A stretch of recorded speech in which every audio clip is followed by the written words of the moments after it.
Many people in the lobby. Yes, I'm on virtual tonight. Okay. So yes, please sit at the table.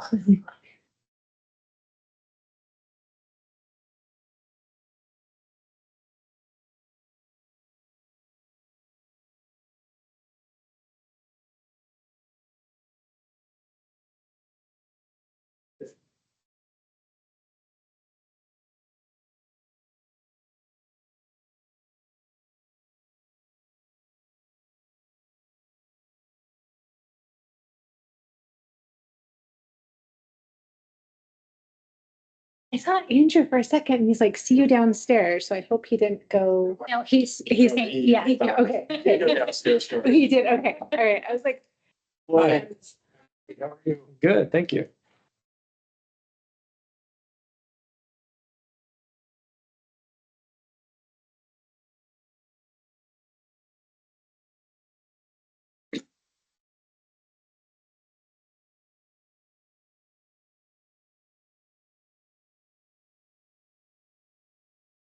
Who's there? Like we might have more staff and board members. Oh, we've got three, Miguel, Rich, and Donna are. Good. Hi, Miguel, Rich, and Donna. Can you hear us? Yes. Can you hear me? Yes. Yes. Okay, Good evening.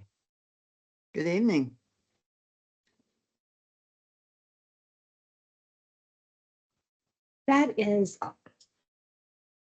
That's the AI note taking. So that's not a person. You just assign. It's part of Teams. So, Yeah, and AI is watching us or listening the to us. few times I've used it, it was actually a pretty good summary. Yeah. The few times I've used it, nice. had extreme doubts.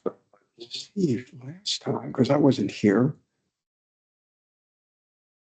Walking in saguaro forests, pretty cool. But did you and Michelle talk about the affordable housing or?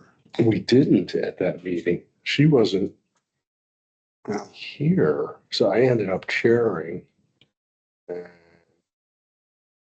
she had didn't she have most of the work and can you do the presentation for that or talk about it? No. wish we had. Because we need, yeah. But she was using AI. Yeah.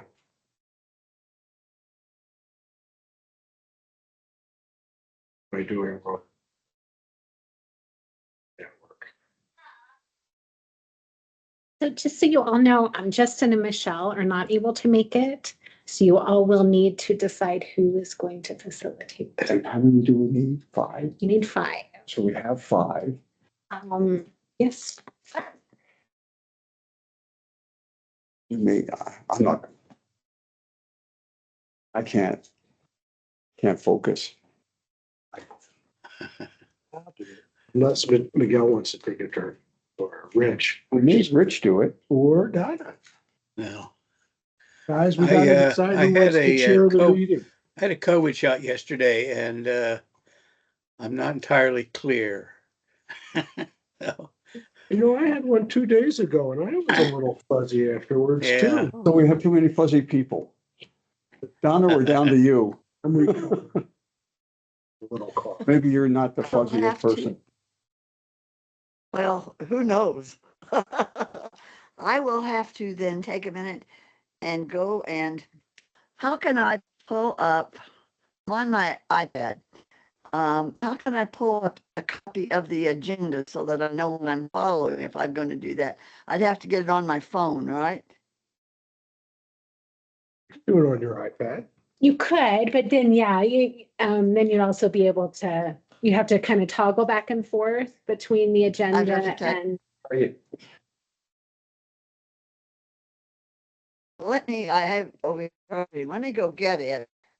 And if I can do that, know what I'm doing here, I can conduct the meeting because I've done that before with others, but let me check that out. I apologize for having to take time. if Jillian pops on, we could just Yeah, she could do it too. tell her. She's the next officer. Who's that? Jillian, she's the Jillian secretary. She sent a note in about something. Well, she said she'd be attending online, right? She did. She said she wasn't sure about her connectivity, that her neighborhood said there might be power outage, but That's why I'm here. My fence guy cut our fiber. Oh, I knew he was gonna do it. I don't know why I didn't. Everybody's that's been getting fences in neighborhoods or, Mine is ancient. It's I just 40 say, years old. It's falling over. yeah, well, the next time I don't think I have the energy to replace mine myself. Somebody was saying, well, they hit his sprinklers. Old men. Oh, it's 6:06. Donna's getting her. Yes.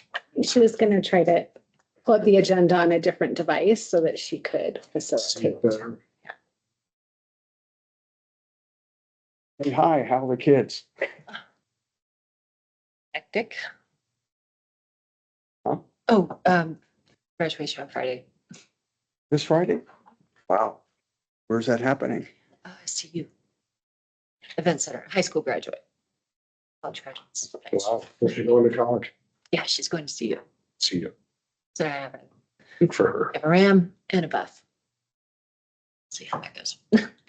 So is this for her bachelor's? So she'll And she's- be, Just gonna stay there and continue? well, yeah.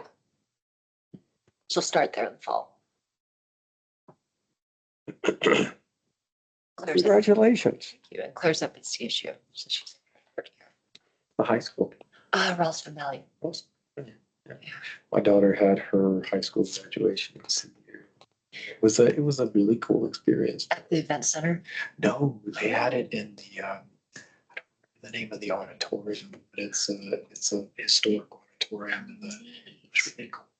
The event center is just kind of big. It's been her high school was probably right size for Yeah. that, but she had friends that went to bigger schools. Yeah, we don't have any audio.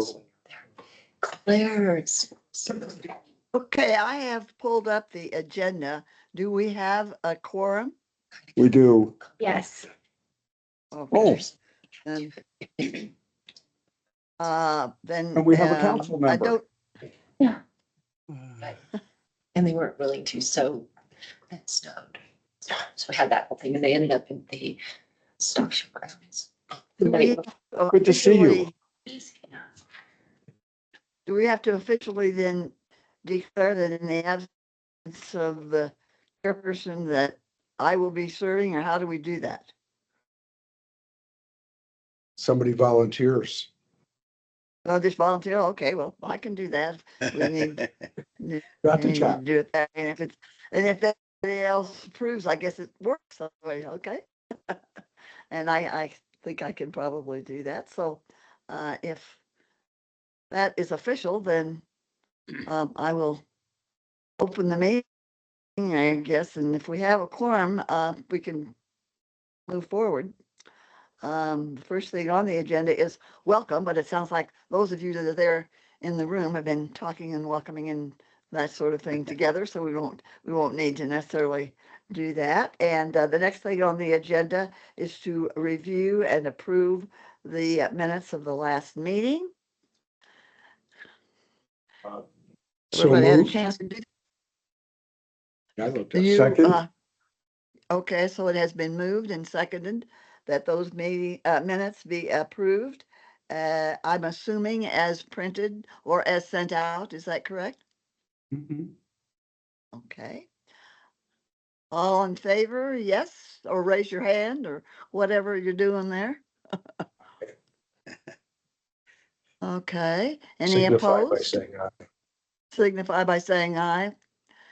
Anyone Aye. opposed to those minutes as sent out? Or abstaining? Then we will declare that they have been approved as they were sent out to us. Looks like the next thing on the agenda then is the city council report. Hi, so I'm Counselor Hott. So I talked to Counselor Demott, and so I'm actually going to be the new liaison. So he went ahead and passed that on. Congratulations. Thank you He so said- much. He said he's been doing it for 4 years, and it seems like it's something important to me, so he was happy to pass that on. So I thought you Um, were going to say, Amber, it seems like it'd been 8 years. it's been 4. It's been I'm 4. sorry. But I guess the biggest thing that has happened since the last time we met is city council and department heads, we met to talk about the budget. And it was an all-day workshop a couple Saturdays ago. And I'm really, really impressed with our staff and how creative they are, and our city manager, ways that they've been able to save money. So there's been a lot of, I guess, moving people and moving departments and making things run more smoothly. It's something that Jody's been working on. And when you look at the cost savings from that, it's projected to be around like $3 million. So it's quite significant. And I know that there are other department heads and other departments that have found ways to save money as well, without cutting anybody's salary and without getting rid of anybody's jobs. I know just for me personally, that's really important. And so, yeah, that's exciting. And then we found some money with a URA, which I think stands for Urban Renewal Authority. Is that correct? Okay. I'm not even going to try and pretend to understand all the ins and outs of how that works yet, but we found enough money to build one of the fire stations, because we have 2 areas where we just don't have the coverage that we need in an emergency. Yeah. And so now it's finding money for the other things that we need, and also staffing that fire station. But it's exciting that we did find enough money to build another fire station. So yeah, and then a couple other things. So next week we're going to be voting on a trap, neuter, and release ordinance, or really more changing some of the ordinances that we have to make that legal. So that way, when there are feral cats, there are volunteers that will trap, neuter them, and then release them back. Because a lot of times they're not adoptable, but that way they're not continuing to add to the feral cat population. And then another thing that council did was direct staff to write an ordinance to ban the sale of cats and dogs, the retail sale. So that a lot of cats and dogs in pet shops, they come from puppy mills and kitten mills, and they're treated really poorly. And there's just a lot of neglect and disease, and it's just really awful. And so other municipalities are passing these ordinances, and so I worry that that means that pet shops will come to Westminster, and so preventatively, hopefully, when that comes to us, we pass it. So those are some of the things that we've been working on City Council. Thank you. Thank you. So just a dumb Questions? question. Is the budget going to balance out sufficiently from your perspective, Councilwoman? Yes, yes. So legally, it has to be a balanced budget. So yes. I feel like there was something else I wanted to say about that, and I can't think of what it is, but if I think of what it is, I'll have to. I feel like there's something else I wanted to mention about that, but no, it will definitely, it has to be, legally, it has to be a balanced budget. So, Right. yes. You don't know what the federal cuts are going to be at this point at all. No, but I do remember what I wanted to say. So we are still collecting input about the budget from residents. So if you have input, you can do that online. And it originally, I think it went to like May 3rd or something, but we didn't get very many, not very many people shared. They'd like to see with the budget. So it's been extended, I think, either until June 2nd or June 3rd. So it's been extended. So if there's something that's really important to you that you would like to remain in the budget, or be in the budget, make sure that you go online and let us know. Okay, thank you. Are there any other questions for Amber? Yeah, Donna. Yes. Alan, Uh-huh. so regarding the fire station, this is incredibly great news for this, considering that the city, in my view, the residents voted down. And I just shook my head. I keep shaking my head over that. Does that also cover any new firefighters or? No, so we need another whole new fire station. Uh-huh. There's a couple fire stations that need to be completely rebuilt because they're old. And also like the fire trucks have gotten bigger over the year. I have no idea how they park them because they back up. So in an emergency, they can, Yeah. I don't even know. They barely fit. So there are a couple fire stations that need to be scraped and rebuilt. There's a couple of fire stations that just need some work done. And then we also need to build a training facility. Right now, the training facility is used by a lot of different fire departments. It's kind of far away, so that means we don't have those firefighters when they're gone. Right. And then also having to make sure that we're working with other departments, so that way, making sure that there's time for our firefighters to go use that. And so it would be so much better if we had one. And then, of course, we would share it with other fire departments as well. So really, everything that we need is like $80 million total. And so this is just one small part of something much larger. But the fact that staff was able to find money to build a fire station, I think is really awesome. We have great staff. Does that mean that another, referendum will come up regarding this issue? That's something that we talked about when we were talking about the budget and what that would look like as far as educating folks. I know the idea of a survey went out. Last time we did a survey, it was really positively,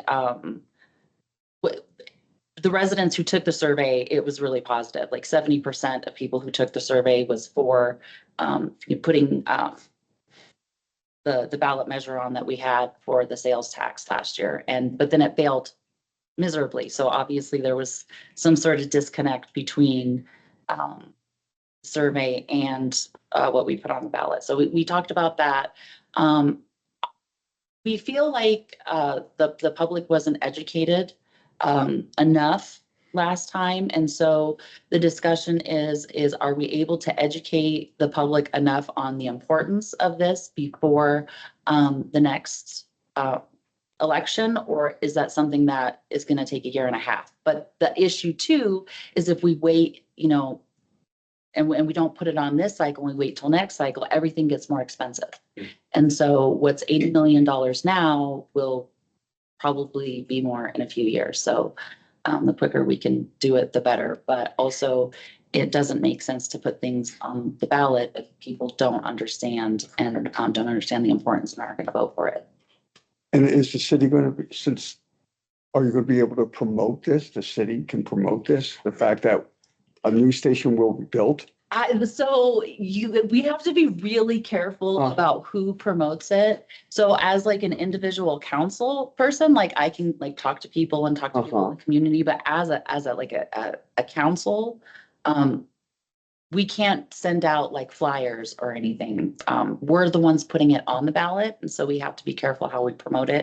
But even what I'm saying is, you already said there's money, and you voted, the council will vote to build. Oh, well, no, that's just for one fire station. Right. That's one small part of many, many things that we need. But I'm saying that would be great to promote to the residents. Yeah. To let them know. Yeah. And I mean, make a big hullabaloo about it. Yeah, I'm promoting it now. Yeah, no, I agree. Well, I you have a to- question for you, Right. Amber. Yes. Amber, when you're talking about what you're talking about there, the 80 million and so forth, is that for the building only? Does that also include the necessary fire equipment and other things that go with a new building, or what are you looking at there? So that includes all of it. So what we had put on the ballot during the last election, it was, I believe it was like 0.5 for 15 years. I don't remember exactly. And then it was going to go down to 2.5. And that was because we don't need as much to cover that. That was to cover the salaries for the new firefighters that we would have to hire. So it was set to lower after we collected enough money to build the fire stations and the training center and rebuild the fire stations that we need. Then that tax was going to go down, so that way we could just then cover the new firefighters that we would need at the new fire stations. I see. Okay. And did you, as a council, since obviously because it is the council that is putting this item on the ballot, did you talk among yourselves then as to how we and other city council boards can further this, or should, or what are you recommending to us then through the council? Well, I don't have anything to recommend yet because I don't know if we're going to be putting it on the ballot yet or not. Still, okay. Even Yes. now, you're not quite ready for us to, okay. Right. But we just, this was what we were discussing at the budget. So you Mhm. can actually watch it. It's online. It was a couple Okay. Saturdays ago. And so it was something that we had discussed during that meeting. I see. Okay. Any other questions on the part of any of the board members to Amber to clarify anything with regard to this? Just a quick comment. It just seems to me that our purview here would be to ensure that there's fire protection in every neighborhood, including those that Mhm. might be less prosperous than other parts of the city. I think that's where our concern would be. I agree with you, Rich. I think that's very important that it be in places where it's needed, and where maybe we would have that problem with maybe not as much tax money coming in or whatever, that it be an equity type thing, right? Yes. Yes. Yeah. So actually where we're putting them is based on the need. So there are a couple areas that we cannot get that. So the industry standard is 4 minutes. Mhm. So when you get, when someone Okay. calls, the goal is to have a firefighter or EMT, depending on what the emergency is, there within 4 minutes. And there are a couple areas in our city that it takes, 6 minutes, 8 minutes to get to. And it actually is in the areas that are a little bit more affluent, actually, Yes. is where Okay. we have these gaps. So the gaps, it's not about, making one neighborhood safer, than another. There's actual gaps where there are specific neighborhoods where we cannot get to in 4 minutes. And so we're trying to fix that. And they are in more affluent areas. They just happen to be in more affluent areas. But the one in historic Westminster, that is one of the fire stations that needs some remodeling done. I see. Mhm. Well, and I will speak to the importance of being able to have equipment and personnel show up, because I live in a retirement community. We are fortunate that station, I believe it's 4 or 5, is just over on 90th, and we're on 90th, and we're on 92nd. And if we call 911 within 2 minutes or less, we have EMTs and we have the fire department there, even like you say, in the instance of someone falling or anything. So I, as a member of this board, and those who live with me in this retirement community, can certainly vouch how important it is to have that ability to get someone there immediately. Okay, any other questions or comments to Amber? Just one more, Donna. Mm-hmm. We talked briefly at the last meeting about the ballot initiative basically regarding districts. Did that surface at all in your discussion of the budget? No, because it's not a budget No, item. it's an item. Okay. But I will personally make sure that it gets brought up again. Because I do think it's important. That's another one where I don't think the Right. education was sufficient. Mhm. I would agree. Mhm. Thank you. Yeah. Any other questions, comments? Okay, we'll move on the agenda then to the new business item.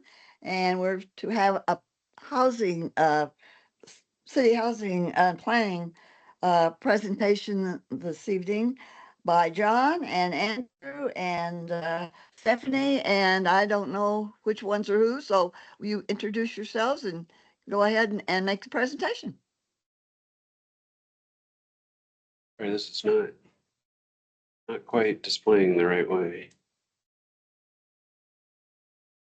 Is it doing that? Well, I guess we could start with some introductions.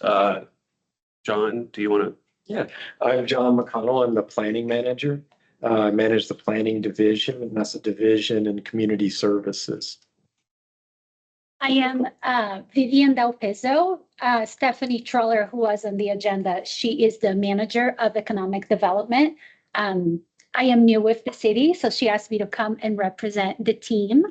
I am the new housing administrator with the economic development team. I come from Broomfield with many years of experience in all aspects of housing, so I'm very excited to be here. Thank you for having me. Welcome. And I'm Andrew Spurgeon. I'm the city's long-range planner. So the comprehensive plan, updating our codes, those more long-range things, less of the development review type of purview. So we do have a short presentation tonight, just talking about some of the things the city's been doing in terms of planning, and more specifically with the housing focus. We understand that's the interest. And then Vivi's going to talk in a little more detail about some of the housing initiatives underway, some of the services we have, some current affordable projects underway. So that's kind of our flow tonight. We are all three of us in the community services department. This is actually a new department for the city. It was created last year, merging some work groups together. Our economic development group, which includes the housing staff, including Vivi and others,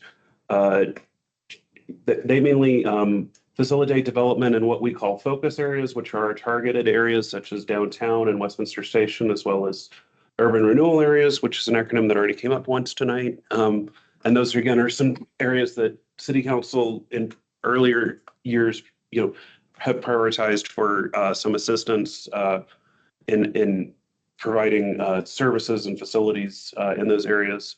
And then that group also facilitates our housing program and administers our community development block grant program. And then various partnerships with people trying to develop or start businesses through development agreements, incentives, and that kind of thing. John and I are with planning. So we primarily administer our comprehensive plan and zoning. The planning group reviews development plans and a lot of actually amendments to existing development plans. And then this is actually a new service we've started is landscape assistance, helping people make more water-wise choices, more suitable to the Colorado environment, and ideally save money on their water costs. And then, of course, our building division, they administer the more technical codes like our building, fire, plumbing codes through permitting and, of course, inspections. They collect payments for impact fees such as public land dedication, school land dedication, and so forth. And then we have a rental housing inspection group. And they do tremendous work out on the ground, making sure the existing rental housing we have is safe. It's in good conditions for the people that live there, and it really folds into affordable housing strategy by preserving what we already have. So those are sort of who we are, what we do as a department. The main decision-making bodies that we work with is the Planning Commission. And we had a meeting last night that Board Member Chamberlain joined us. Thank you for being there, Rich. Their authority is actually established through several layers. There's state statute provisions that talks about if the city is going to have a comprehensive plan and zoning, you must have a planning commission to administer it. There's a few provisions in our city charter, actually, relative to the planning commission, and then there's some further duties provided in Westminster Municipal Code. The Planning Commission reviews development proposals typically, not last night's meeting, but typically they reviewed development proposals. They're the final decision authority on certain types of projects. They consider variances from some of our zoning requirements, and then on a number of things, they're a recommending body to City Council on a lot of planning and zoning matters. City Council obviously establishes the policy direction for the city through a number of different avenues. It's the City Council who's reserved the authority for reviewing or acting on changes to zoning or the comprehensive plan. More large-scale development plans or development plans that include exceptions to our typical standards, those are taken to City Council for consideration. Economic development agreements, those are things that City Council will review and consider and act on if they feel like it's a good project. The City Council also functions as the Public Housing Authority and Economic Development Authority in Westminster. And of course, as we just talked about, budget, because in the end, it all comes down to how we pay for things. So among other things. In terms of City Council's role as policymakers or setting policy, there's actually been quite a bit of master planning work done over the last several years. We have our comprehensive plan, which of course is really important to me, maybe more than others. But that sort of informs the planning for our physical growth as a city as we're going to build out and what's the right type of land uses, the right balance of land uses, are they in the right places, the right size and scale and so forth. We have our downtown and Westminster Station specific plans, which are, as the name would imply, they're a lot more detailed and specific to those locations. Harris Park plan was done a few years ago. We have our transportation mobility plan, and I think I saw on your agenda, you actually have a presentation from the transportation mobility planner on your August agenda, it looked like. The Parks Recreation Library's vision plan was just adopted. Amy, what was that, February, March? Pretty recent. 31st. Okay. Yeah. Pretty fresh. And then like the comprehensive plan, it has sort of these partner plans or implementation plan, the trail plan, the library master plan was also just updated. Other plans, sustainability plan, water supply plan, several plans. Again, these provide a policy framework for how we go about doing our day-to-day jobs. Specific to the comprehensive plan and in the realm of housing, I just wanted to highlight a few things. First, just to say, with our newest comprehensive plan, we have a housing element. The comprehensive plans prior to this didn't specifically have a housing element or chapter. So this was a change we made this time around. Some of the concepts that the comprehensive plan is looking at is sort of realigning our development requirements to be more responsive to the land inventory, being more sensitive to some of the challenges with the relatively few remaining development sites. There's only about 2% of our land still available for development. Maintain and improve affordable housing throughout the city. And the public input we got, the throughout the city part is actually really important because there was a sense that maybe a lot of the affordable housing has been concentrated in one areas, and there was a real interest in seeing that type of housing available throughout the city. There's some policies on senior and special needs housing and recognizing that these can't stand alone in a silo, that they need to have the right type of services available for the residents. There's some concepts for smaller format housing, missing middle housing, which you can see in the diagram on the upper image there. It's basically we as a city, as well as a lot of other places, we have a lot of single family homes. We have a lot of larger apartment buildings, but we don't have a lot of what comes in between, the townhomes, the duplexes, the smaller scale buildings, maybe with less units that fit in within neighborhoods without disrupting neighborhood integrity. So that's something the comprehensive plan. And one of those types is accessory dwelling units, which are smaller independent units you could have either within a home or as a detached structure, typically in the backyard. This one actually, we recently did an ordinance for that with working with City Council last fall. So that's actually in place now. This is a really rudimentary graphic, but basically just to say, our master plans, they're setting direction for policy and how we want to do things. In this example, we're saying, we want storage and we want storage these different ways. Whereas our codes are sort of like that instruction manual, the very technical, this is how the pieces come together. This is how you achieve these policy objectives that you've set. Some of the things that have done or have been put in place recently, we reformatted our development process a few years back. So there's a new pre-application process up front. This is a free service. It's free in some communities. They charge for it in other communities. Right now, it is still a free service. This lets people trying to develop housing or any other use for that matter get some preliminary feedback. It's not just planning, but we bring in building, fire, utilities, parks, everyone that has a say in development. And so people get that feedback before they've spent a lot of money on designing plans and stuff. So we think that's a good service. Our city council a few years ago did take some code provisions to provide some protections for condo defects in light of the state hasn't really stepped up to do anything about that. We have our specific plans, and these two bullets got pushed together. I'm so sorry. We have our specific plans for downtown Westminster. That's where we've put our highest densities as a city, and those are accessible to transit.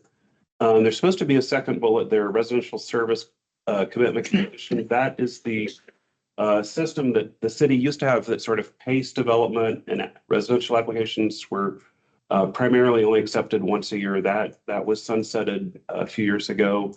And some of the larger development projects, City Council has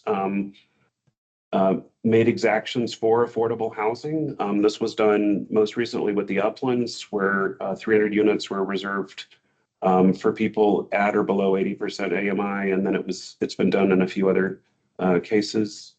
As I mentioned a few minutes ago, our housing element, our comprehensive plan, our international residential code, actually, City Council took an interesting step last year where when they updated the codes, they included the appendix to allow tiny homes. So that's really exciting.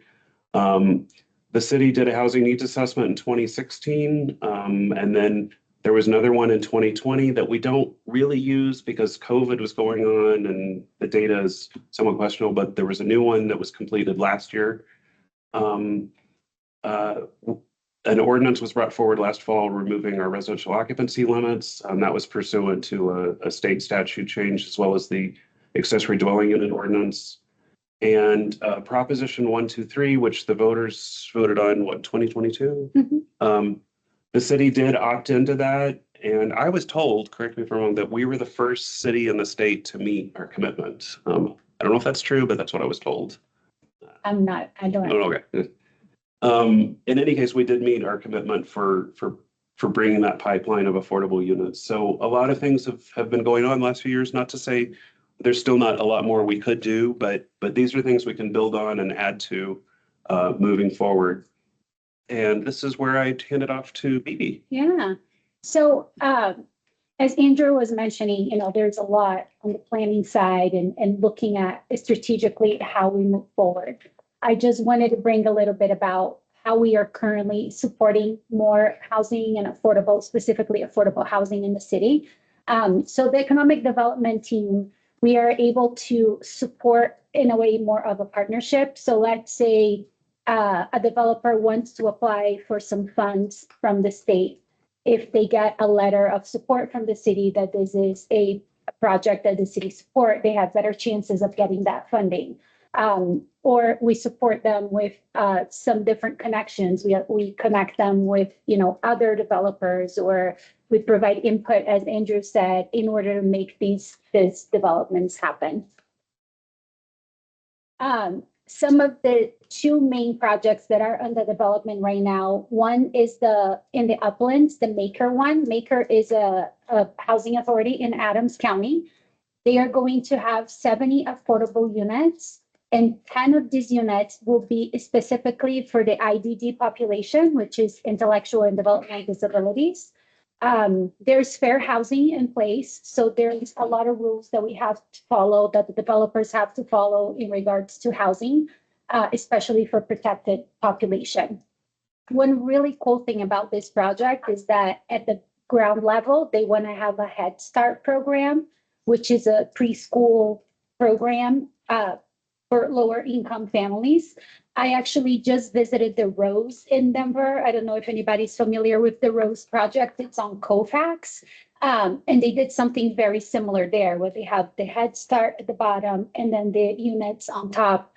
And they reserve some spots for the kids, for the families that are on the top. So it really brings like wraparound support for these families. Can we ask a question, Doreen? Is that okay? Yeah, sure. So one of the things when you just brought up Head Start, with the current federal situation, people are really concerned that there won't be funding for Head Start. Yes. So if there isn't funding for Head Start, that's something that right now, anybody that is involved in any sort of federal funding is so uncertain, right? So what we are discussing with our partners is exactly that. What steps can we take already to be proactive? Certain things they were already allocated and the funds are already coming in. I'm not sure about this project because it hasn't started building yet. So I don't know where they are with that partnership. But definitely if federal funding gets pulled for that program, there are some other alternatives. There's still the Colorado Universal preschool that it's in partnership with, it's within the elementary schools. Okay. That could be an option of potentially partnering with them. It really will depend on where they are when the construction of that part starts with the federal funding. And this through Maker, so because they are a housing authority, they rely a lot on federal funding, but also they have a lot of other sources of funding that comes in. So one thing that, they've been discussing is, do we get, donations or, do a big, so it really will depend on when that gets started. And is this in the Uplands Yes. area? Mm-hmm. So right off of Federal. Mm-hmm. And is that where the Colorado Sound or something there is? No, do you want to say Semi-industrial? exactly where this one It's is? near the intersection of Federal and 88. Okay. Yeah. The So a little Sound is more down north. at 70th. Yeah. Exactly. Yeah, and I know which one you're thinking of. It's another Maker housing. Oh, is that? Alto. Alto's Alto, there, yeah. yes. No, not the Alto. I had understood there's a lot of sound. It's only because I know a friend who knows, they used to be competitors, but they're just off of Federal and back up to RTD Correct. station. Yeah. So that's an industrial or Well, semi-industrial area. It's somewhat mixed right now. That's a part of our station area specific plan district. Okay. And so the city had put in place a plan to redevelop that over time. Mm-hmm. That plan was put in place back in 2017. So it really envisioned more of a mixed use transit oriented neighborhood there.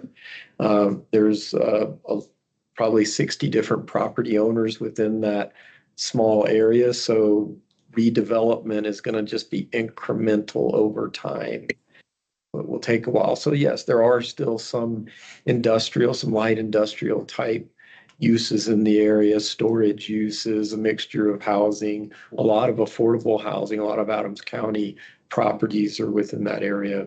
But over time, we anticipate that to change and evolve a bit. So, And we'll touch a little bit on some of that area too, if you, okay, maybe I can, yeah, and then we'll Thank go you. for more questions. Yeah, of course. So another project that it's also underway is the Overlook at Uplands from St. Charles. This one will bring 247 affordable units, ranging between 40 and 70% of the area median income. When we, I want to talk about this one. I don't have a slide for area median income, but does everyone know a little bit about the AMI and what that represents? Okay, great. what is it? So, well, the area median income it's the average of a percentage for Westminster. So right now in Westminster, 100%. So for somebody to not be burdened to live in Westminster, a two-person household have to make $112,000 a year. A four-person household has to make at least $140,000 a year to be at that 100% level in Westminster. But that means working family members and non-working family members. So if you have a single mom with 3 kids, she falls into that same $140,000 category. It really looks at how many people live in the home against the maximum amount. All the affordable projects that receive any sort of federal or state funding, they have to abide by a certain percentage of the units of meeting these criteria of percentages of the area median income. So when we look at projects like this one, they do a mix of units to make sure that they're following the rules so they can get some of that federal and state funding and other support. Some of the current housing programs that we have in the city. So one of them is the EEHR, Emergency Essential Home Repair. This program currently is funded with CDBG funds, which is the Community Development Block Grant, which are federal funds. We just received the new allocation for 2025. So one thing that we do know is up until the end of this year, we will have these funds. We don't know, obviously, right now what we're going to happen, but we're hoping that this program will continue. Right now, the program that we have, it provides up to $10,000 in eligible home repairs for income qualified owner-occupied residences.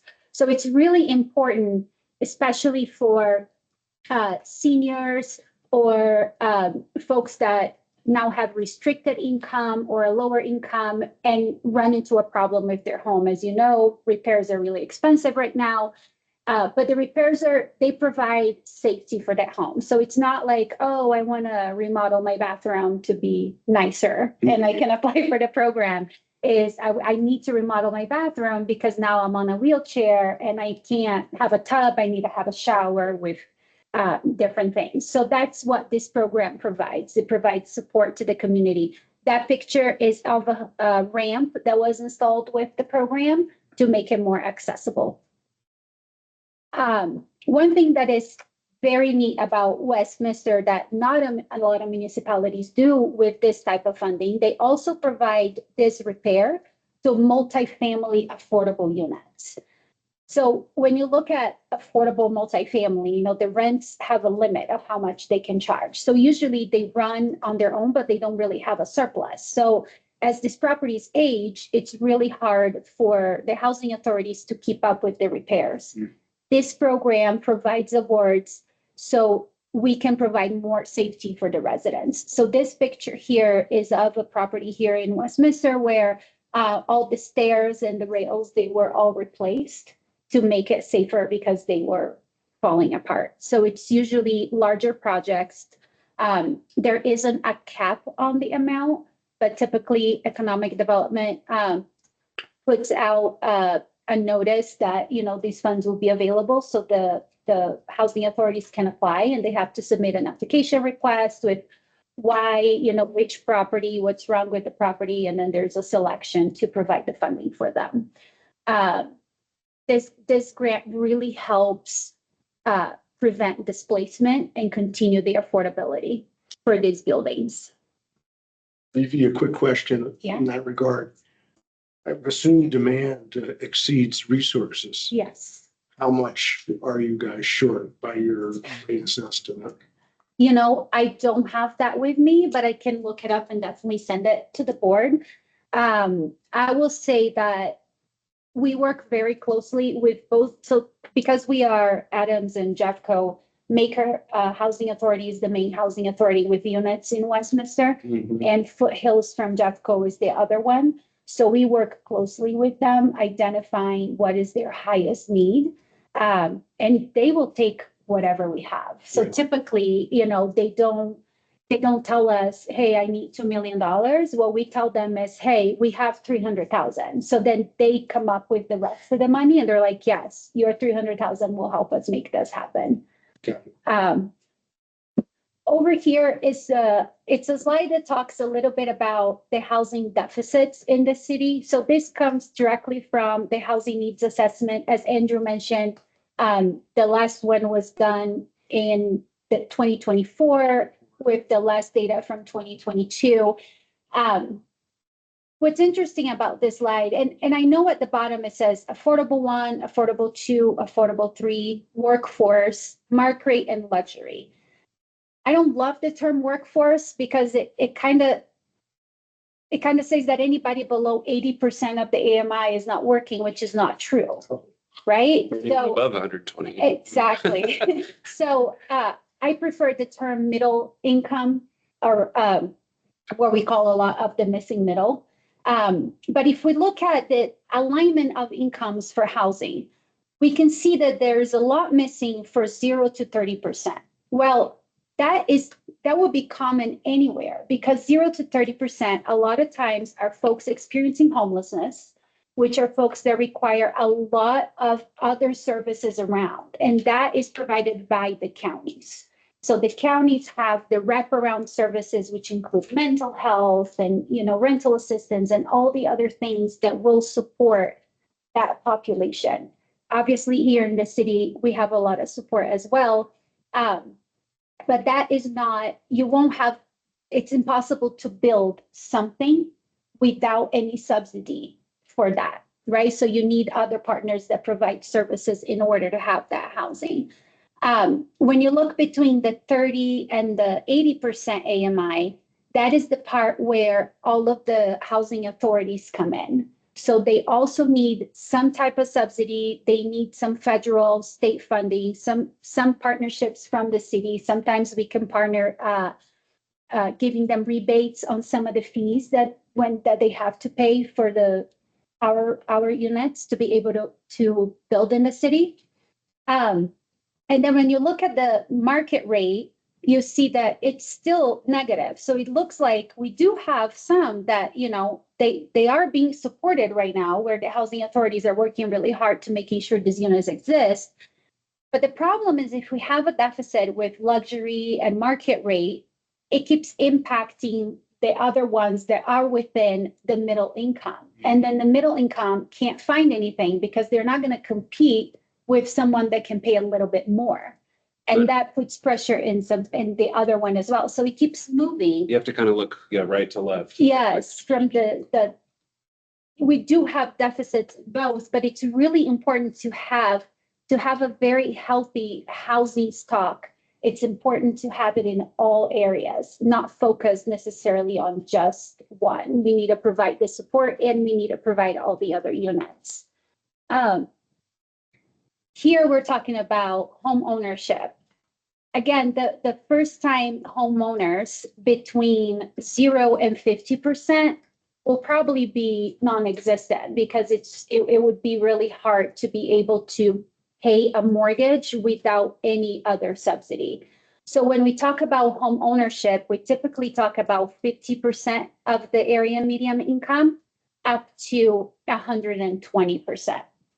And those are the folks that could get into homes if we had a good enough variety of stock of houses within the price range. Now, there's a lot of things that drive some of these deficits too. We have, investors, folks that buy homes just to be able to rent, and it's really hard to compete with them in the market.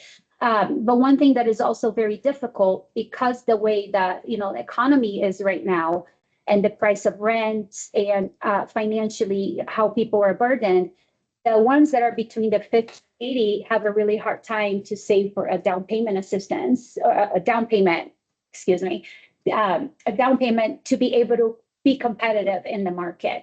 But here it just gives you a kind of like a little bit of a glimpse of what we currently have and where our deficits are. And these deficits are by units. Now, it's very, we are very aligned with the rest of the Front Range. So when it's not particular of Westminster, it's a problem that all of us are having over here, especially in the suburb of Denver. So Yeah, let's jump back to that, Vivi, Yeah. just for a second. of course. I'm a developer and I say, well, I'm gonna put up some luxury units. It's an infill parcel. I bought it from the owner. Mhm.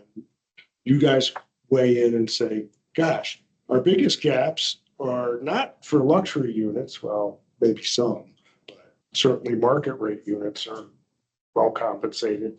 But at the lower end of the housing stock range, Mhm.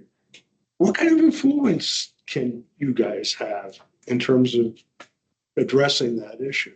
So, Because I think I Yeah. see it time and time again, particularly in, the wealthier suburbs of Mhm. Westminster. yeah, The builders make much more money if they put up luxury housing, right? they were, maybe not right now with Not right tariffs, but yes, we don't know We don't know. exactly right now. But yes, that's a great point. So there's a lot of ways that the city can assist with that.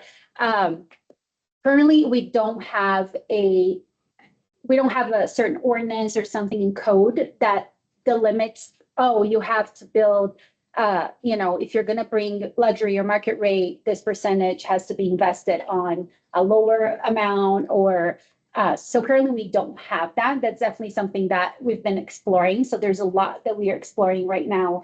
After I joined the city, with different strategies that we can have. But one thing that we do, for example, there's some buildings in downtown Westminster that they had to provide 10% of the units to be at a lower rate. So there's part of the negotiation when it's easier if it's land that the city owns, or right. But it's definitely part of the conversation that we have, and it's part of our job of having good relationship with these developers and talking to them and see if we can give an incentive. So sometimes we can say, okay, you want to bring luxury. What if we give you, some rebate on your tap water fee? Would you then also build 20% of the units at this range? So at this point, So- basically the city's role is to incentivize some of these changes Yes. that address the housing gaps. Yes, We have an our council person here. yes. Would it be reasonable to put it into code at some point? Is that even a feasible housing strategy? I don't know. Well, I think we'd want to put that into a larger Yeah. housing conversation with city council. I think Yes. Vivi and Stephanie, her manager, I think they're working on coming back to council with a more robust, Mhm. all inclusive Inclusive, discussion on yes. housing policy. So Okay. we are, currently we are, looking at all the strategies that are available to be able to bring to council and, make any recommendations. I think we might be going to council early fall, but don't quote me on it because I think it's a goal that we have to be able to come this year, hopefully, to council with at least, some of a more robust, not only study, but also, here are the things that we could potentially do and to be able to bridge some of these gaps. But these gaps, unfortunately, will always be there, right? I am. Yeah, it's and again, it's very much we are very much in line with a lot of different range. I feel like there's a lot of things that we are ahead, which is great. You know, having the pre-application process is wonderful, because especially when you're talking about affordability, every penny counts. So them being able to just come to staff and say, hey, I have this project, and staff be able to provide feedback. I think it's a great deal. You know, being able to have some of these programs to continue preserving affordability, it's also something really great, because you don't want to lose an affordable unit. It's important to keep them, you know, within the affordability. And that was, yeah. I don't know if anybody else has any other. That's basically what Well, the slide was leading to. excuse me for interrupting. We are now an hour into the board meeting. If there are not other pressing questions or concerns that we could ask these three staff members, perhaps maybe we could move on with the agenda. Thank you so much, the three of you, for being here tonight. And we will certainly reach out to you with questions we have or other things along that line. We appreciate your being here. Thanks so much. Thank you. Thank you. Rich? You want to say something? Just briefly, I apologize for not being there in person tonight. But last night I went to the planning. See, my brain's not working right. Commission. Planning commission. Commission meeting, and Andrew made a really enlightening presentation. My concern that I've expressed to the board here is that sometimes with our planning and our zoning, we continue to do what we've done before. And if you go back 50 years when my house was built, or 60 or 70 years when so much zoning was exclusionary and intentionally exclusionary. And my concern is that we keep doing the same things we did before, maybe not intentionally, we have the same kinds of exclusionary impacts. And I was really pleased to hear the potential planning that Andrew's presenting, to have more variety, more mixed use, more diversity in housing, and which I see as really addressing the concerns that I had, and the planning commission as well. In listening to the questions of the members of the planning commission, they're very much on board with this, with having a more inclusive planning and zoning process. So I was just wanted to report on that. I was really gratified to hear that. And thank you, Andrew, for that presentation you gave. Thank you, Rich. Glad you're there. Thank you, Rich, for bringing that information. And obviously you were there, not necessarily as a member of this board, but just as a concerned resident of the city. Is that correct? Probably both, right? A little bit of both. Well, yeah, that's what I figured. Hard to separate. You bet. Yeah, yes, it is. When you live in the community, you are so right. Thank you again. Thank you. Thank Thank you. Have a great evening. On the agenda right now is a 5-minute break. We'll give these three a chance to kind of get themselves together, and if anybody else need to, you can take one, but otherwise we'll just move along.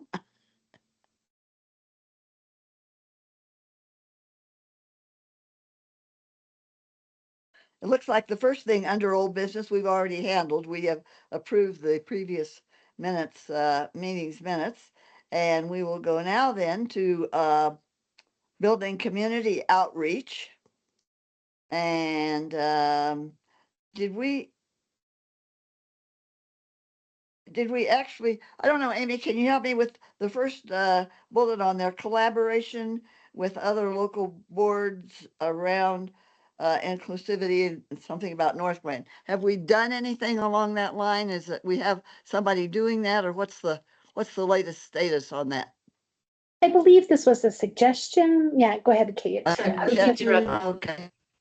The chair of the North Glen Inclusivity Board reached out about a month ago or so, and with an interest in bringing all the boards together just to collaborate and to talk about issues and all of that. So they were just curious if this board was interested in doing that. And so I had put it on the agenda to ask you all if you were interested in that. Okay, okay.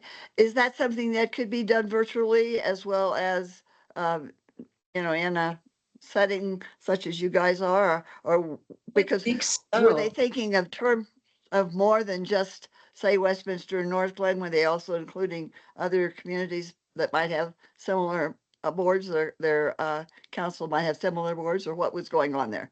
Yeah, definitely more boards and just Okay. really taking a large community view around issues facing communities around inclusivity.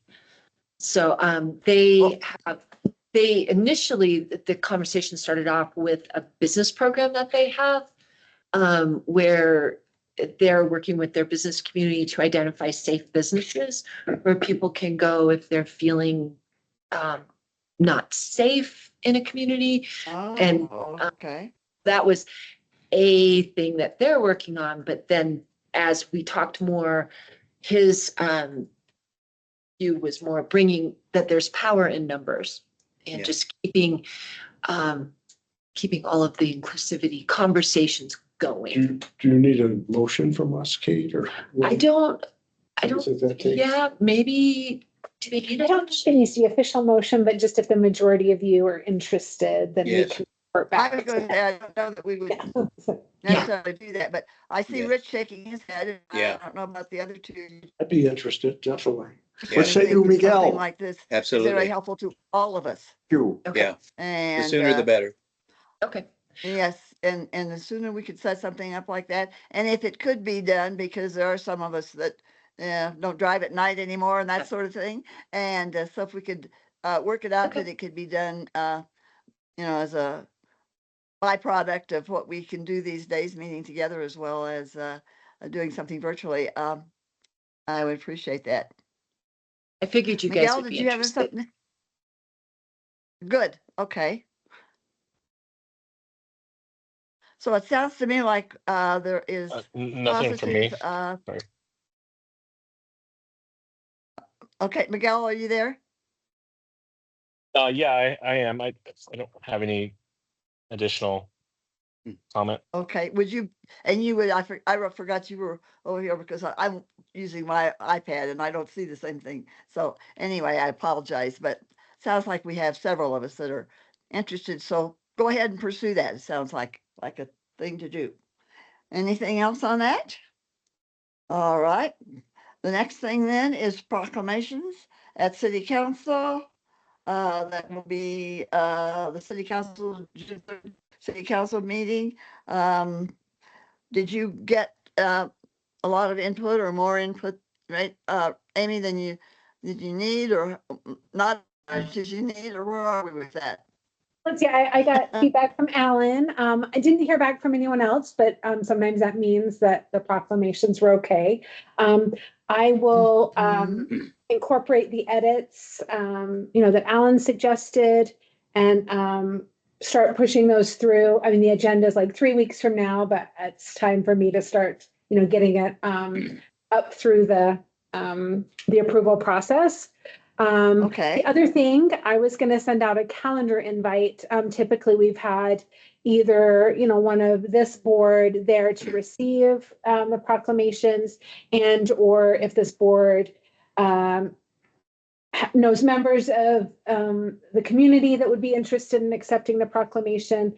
But, we do want to make sure we have some people there receiving the proclamations. And ideally, it's not a staff member and should not be a staff Just for member. doing that, or you had that on your agenda to And so I'll send out Okay, the calendar okay. invite, but just want to put that all out there if you all can be thinking. And if you're not available, maybe, some community members that could accept that. that sounds And like a again, good those were plan. for those three: Pride Month, Juneteenth, and Immigrant Heritage Month. Okay. Any questions or concerns from any of the board members here that, does that sound like a plan and an okay way to operate? Yeah. All right. I'd much rather see a community member rather than a board member accept those. If Yes, that's possible. I concur. Mhm. If we can do it. We better put our thinking caps on, right? Well, yeah, we certainly could. If Well, I do some of you- recall, Rich, you had invited someone when we had the Indigenous 2 years Yes, yeah. ago Yeah, to accept that. yeah, I think that's an area where we can help to line that up. I'm Okay. going to be in Scotland for Juneteenth, unfortunately, Ooh. so it's not a big holiday there. Oh, all righty. Well, we'll keep it, Amy, and if we come up with community people, we can let you know that. Is that kind of the way you want that to Yes. operate? Yes, Okay. that would be great. Yeah, thank Okay. you. Great. Great. All righty. Then moving right along. It looks like that's all that is under there. Let's see, what else?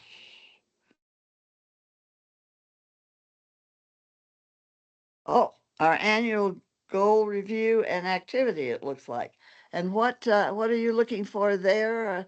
And what do we need to do tonight, since we don't have a whole, we have, I guess, what's considered a quorum, but I would certainly like for some of us things that we might have more people from the board present, have some input. So, feeling about that.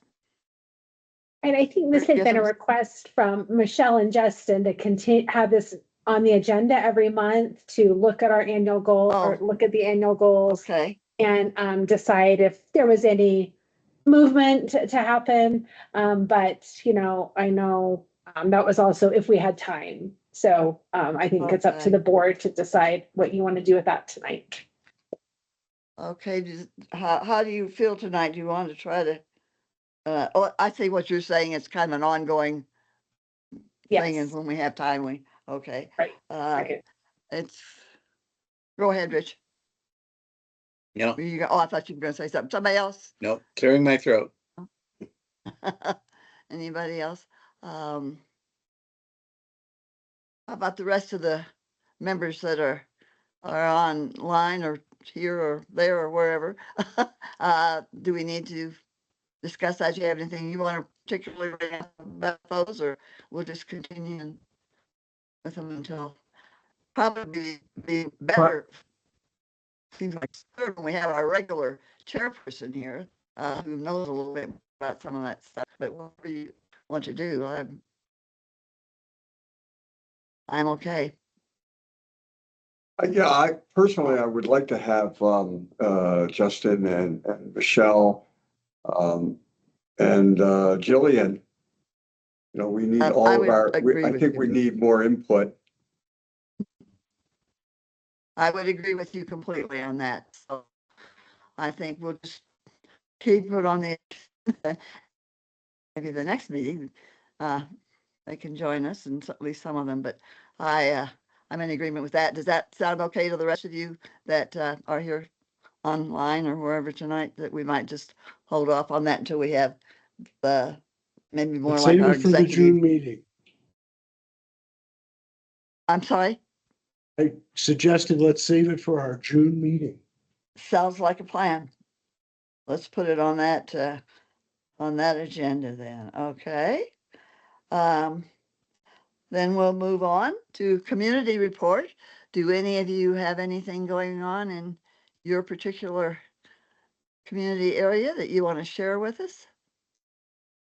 Yeah, Alan ahead. does. I ran into, and I can't remember, I always forget her last name, Emily. Do you know her last name? Emily's is one of those people who's involved in a lot of different things in the community. And she recently attended I guess it was the swearing in ceremony for whether More than 35?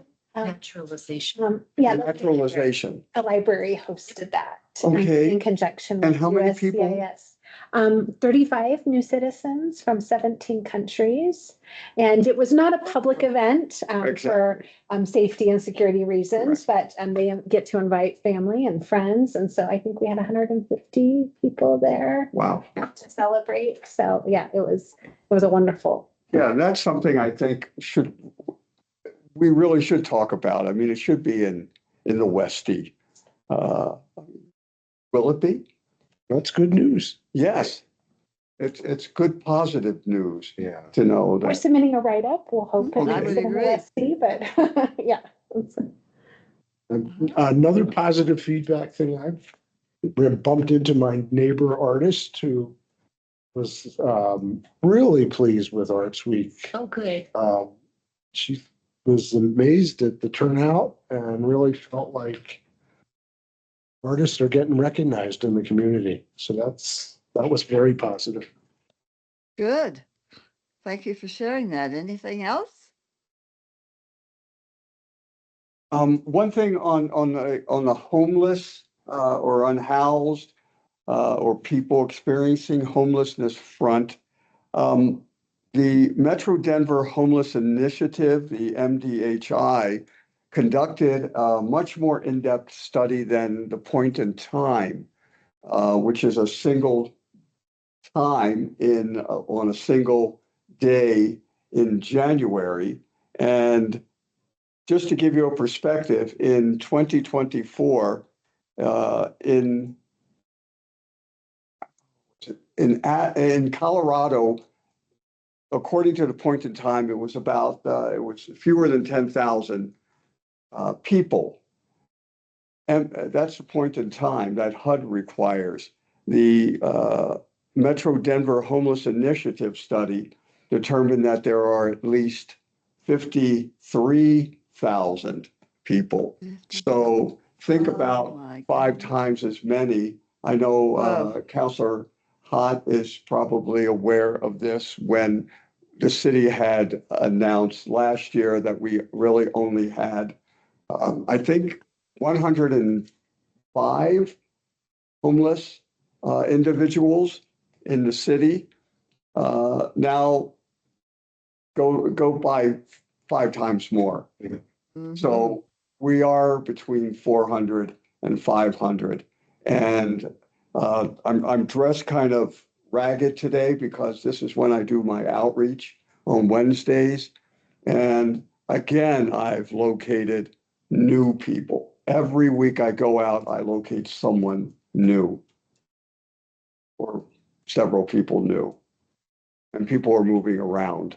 So and actually the University of Colorado, I think it's the University of Colorado, says the numbers are probably much higher because they're doing studies. Almost Home, I Thank you watched so much for I sharing went that. to a presentation from Almost Home fairly recently, and they were saying that the point in time that there's at least 3 times, a minimum of at least 3 more times the amount that they find in a point in time. So a point in time, those numbers are really not good numbers to use against arguing services because it's just such a small snapshot of what's really going on. And Anyways, I just want to thank you for bringing that. right, and that's what cities and counties have used the point in time as a way to do it. But the MDHI has done a much more in-depth study. And the Metro Denver Homeless Initiative also in Boulder held its first ever, they called it a convening. So there were, I don't know, 400 people perhaps in Boulder from all the counties and municipalities. So we had an opportunity. I was fortunate enough to be able to go representing Mission Arvada, where I also do some volunteer work on the homeless front. So they had good seminars. I believe our Kate Scarbeck may have been, I didn't see her, but I was told she was there. but that was a first ever to bring what's known as a continuum of compassion. And it's the continuum of compassion is a physical region, and Westminster were part of the continuum of compassion regional area which is the Metro Denver area. Thank you. Anything else? Community-wise? Great. Well, you will notice on your agenda that we have some topics already scheduled for at least the June meeting and the August meeting, and a date to be determined later. Thank you for including those for us, Amy, in the agendas. And then thank you also for attaching the community event calendar. That's nice to have that as part of this, because it's kind of right where I'm looking for other stuff. Then are there any other items that any of the rest of you as members of this board want to contribute or add, or questions or anything like this point?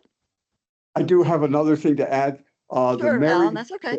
The Mary Chancho, this is Adams County, Mary Chancho Memorial Award, which focuses through community reach. And a lot of the focus there is on mental health. And I want you to know that 2 of our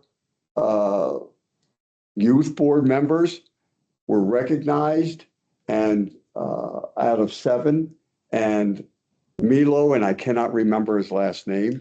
Oh, O'Connor? I can't remember his last name.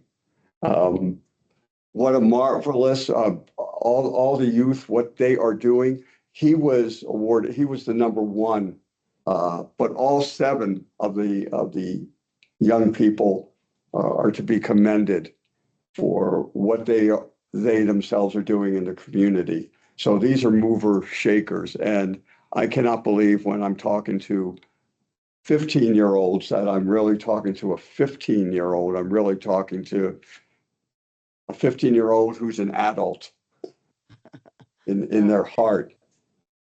So I think we should get together with the youth. I think we should have a youth group.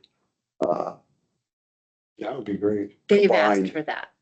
Well, I So, know it's always enjoyable when we have the get-togethers like we had a month or so ago, volunteers and all, to see those young people on that youth board. I can't remember exactly the formal name, that Westminster is having some sort of a, and I want to thank you, Amber, as a member of the city council, and applaud the city council for forming that kind of a group, because I don't know that all cities and communities have that, and Westminster's had it for a long time, and I've known a couple of the young kiddos that were on it, and it's just very well done, and I think it's a great opportunity for not only them to learn, but for us to learn from them. So I think it's wonderful. Keep it up.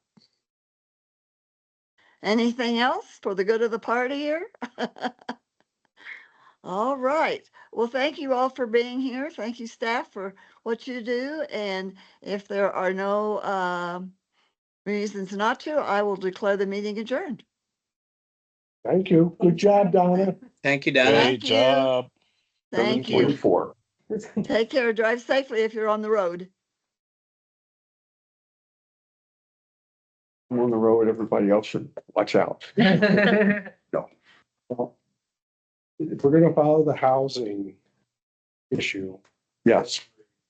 I was impressed with what Very nice job those guys BB did. said. And yeah, BB, BI. Oh, she doesn't pronounce the V as a B. I think she says BB. EV. Yeah, I know it's BV. No, I think she says, BV. I couldn't count. pretty sure.